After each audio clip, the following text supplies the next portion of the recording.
feeling like a shark in a shrimp tank. Big fish, small pond in the shrimp tank. Good afternoon, everybody, and welcome to our post-show wrap-up video here on the Central Pennsylvania Shrimp Tank, brought to you live from our studio here in the metropolis of Dillsburg, Pennsylvania, a familiar-ish area to all of us Messiah folks. I'm your host, Nathan Abode, alongside wonderful co-host George Book, President and CEO of the West Shore Chamber of Commerce. And we just got done interviewing Jason Webb and Justin Bredeman here on my right from Soccer Shots, officially soccershotsnow.com. We learned about that. But you can find a full replay of that broadcast on our website, probably in about a week, which is www.shrimptankpodcast.com/Central PA. And if you're tuning in on Facebook, be sure to hit that like button, share this. I'm telling you, this message that these guys are going to push out about character development and what they're doing with youth soccer and how they're helping impact kids' lives is unbelievable. So click that share button, make sure all your friends learn about this.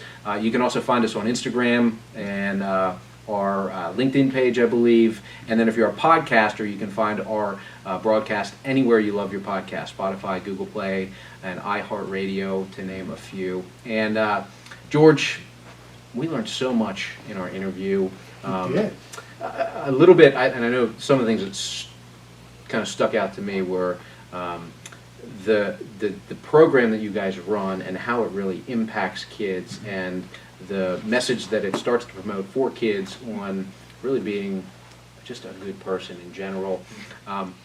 So why don't you touch on a little bit of that? Give us just an idea of what the organization is, what Soccer Shots offers, and how you differentiate yourself, and then we'll talk about a couple other things. Yeah, happy to do that. Thanks, Nathan. Thanks, George. Absolutely. It's been really fun being here this Good. afternoon. I didn't know what to expect. I mean, it wasn't smoke machines and, Right. But it's all right. It was right? better. Yeah. There's even snacks here. Yeah. These guys took care of us, so it was really fun.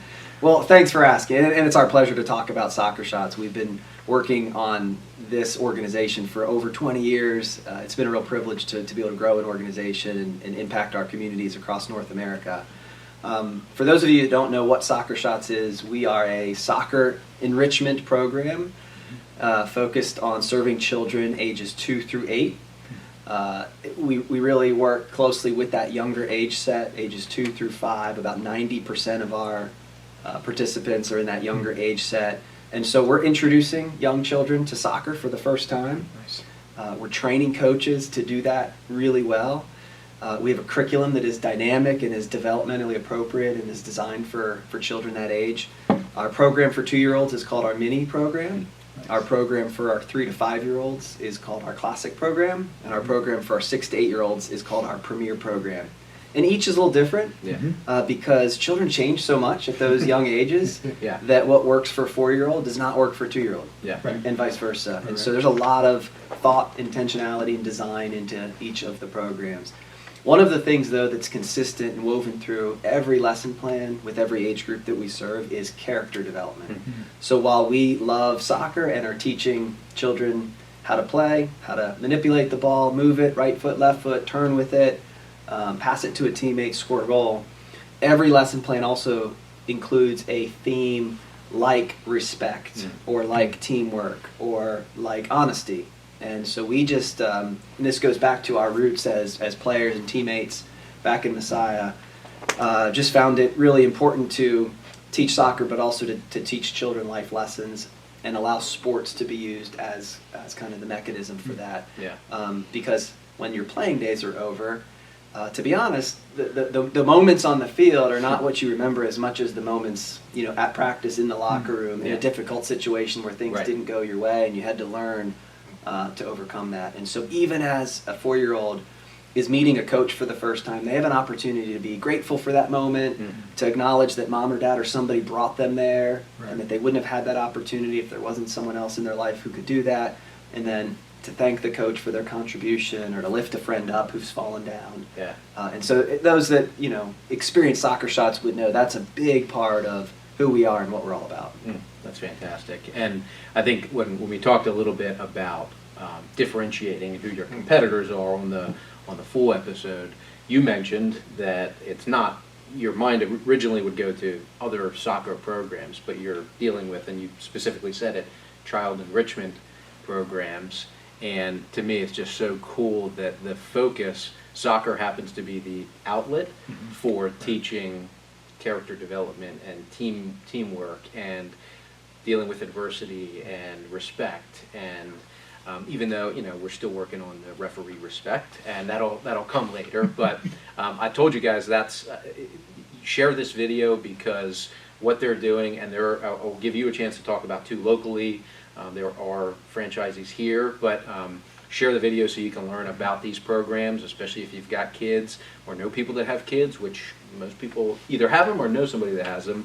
And if they're not a part of these programs, they've got to become a part of them to learn.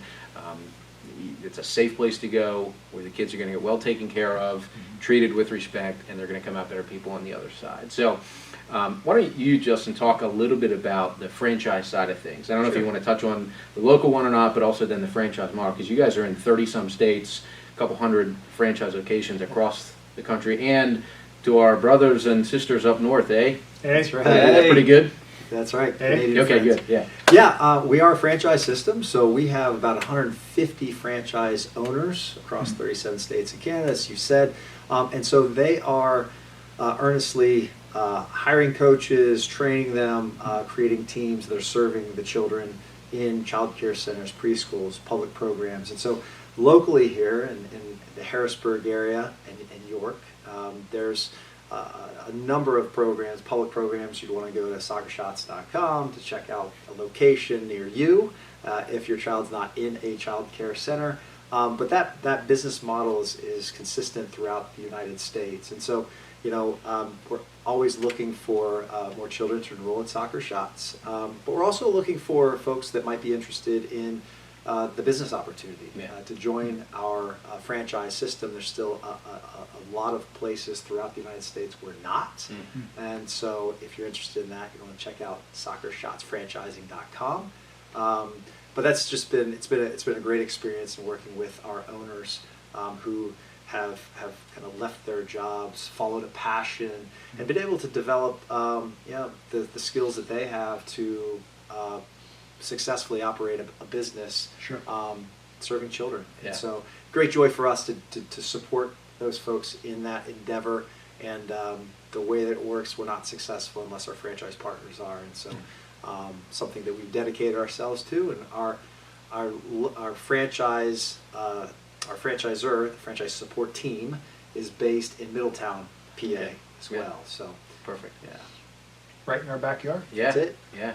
So let's go back a little bit. So we went back on the podcast, we talked about where this sort of started, right? So there is a third member of the team who's not here with us today, but was part of that original thought that went from, hey, we can make a couple bucks on the side doing this, to how many children now? Almost 500,000? Almost 500,000. That are being impacted by what you're doing. So how did that sort of work? Jason, you talked about you and Jeremy, your passion for soccer, your connection to Messiah, and now it's developed from where you started, South Carolina, right? North Carolina. Yeah. To where it's at now. Yeah, I mean it's 20 years in the making, and Right. we wouldn't be here without Jeremy Sorzano, our the founder. Right. And he started the program in the late 90s down in Charlotte, just as a response to local demand. Sure. Right away, it took off. Parents loved what Jeremy was able to do with their Right. children, and so we duplicated it here in central Pennsylvania, started franchising in 2005. Justin got involved with us about 5 years after that, about 2009. And that was the moment where we realized we had something that was growing, and it was, I wouldn't say out of control, but it needed real professionalization. Justin rolls his eyes. Yeah. It was completely out of control. Yeah, we were a disaster. No, it was a dumpster fire. No. And that was 2009. And so Sure. for the last 10, 12 years, really, we've been professionalizing and building out a team that is an incredible team that works in Middletown with other folks that have brought franchising experience. And that's some of the history. And Right. Jeremy is. So again, this isn't something that happened overnight. I mean, originally it happened overnight, Right. but the position that you're in now has obviously come through research development, thinking about this, again, relying on a team, building a culture that works for your organization, for your business to be successful. Yeah, Yeah. 100%. Well, and George, I would also say that we don't have all the answers Sure. here in Right. Harrisburg, Middletown. So, We have most of the answers here. we have a lot, but not all. of them. 98%. But really, kind of leveraging a franchise system is being able to invite the franchise operators into kind of decision making, understand kind of what they're experiencing, and so there's just an iterative process that we have in improving our business model. Yeah. And a lot of that has to do with tapping into the experience of our franchise operators, and so that's ongoing. And I think one of the differentiators between doing it yourself versus being a part of a system is that you are part of a community that's continually learning and putting those learning into place Sure. to improve what we're doing. Yeah. Yeah. So, touching on that quickly, because we talked a lot on the show about pandemic response, impact, and to me, one of the strengths of your franchise system is the franchise network and learning from others around the country. And that, from what you said on the show, was a really key part about how you were able to pivot and turn what, if you just looked on paper, was a disaster coming to, all right, we were able to make it through, and it looks really strong on the back end. So why don't you talk a little bit about what that looked like and what you were able to develop out of that that's really going to end up staying post-pandemic? Yeah, I'll take a stab at it, Jay. You can kind of fill in. 2020 was a difficult year for us. That's an understatement. It was for a lot of people. But it really brought out, I think, a collective resiliency. Maybe just there's as entrepreneurs or business owners, you're going to pivot. You're going to figure out how to make things work. And so when the bottom fell out in March 2020 for us, and that's when our programs pretty much stopped. Children were pulled off the fields. Schools closed us down. And we pivoted to a video product called Soccer Shots On To Go that allowed our franchise partners to offer to families to continue on with Soccer Shots in a different form. But those paying customers, the vast majority of them stayed with us and used those videos. And our franchise partners were very thankful for that.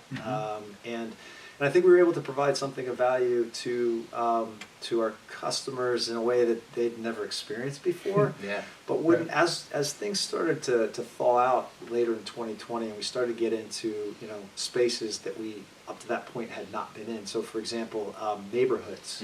So while we might have been locked out of public parks and schools, I really give a lot of credit to our franchise partners, several of whom were kind of ahead of us. Said, well, hold on. A neighbor here would love to do it in their backyard. Yeah. And so we developed a backyard program called Soccer Shots Neighborhood in collaboration with our franchisees. And that's a product that we believe will stay post-pandemic. Yeah. We've talked to enough of our owners, and they're like, this is a great product.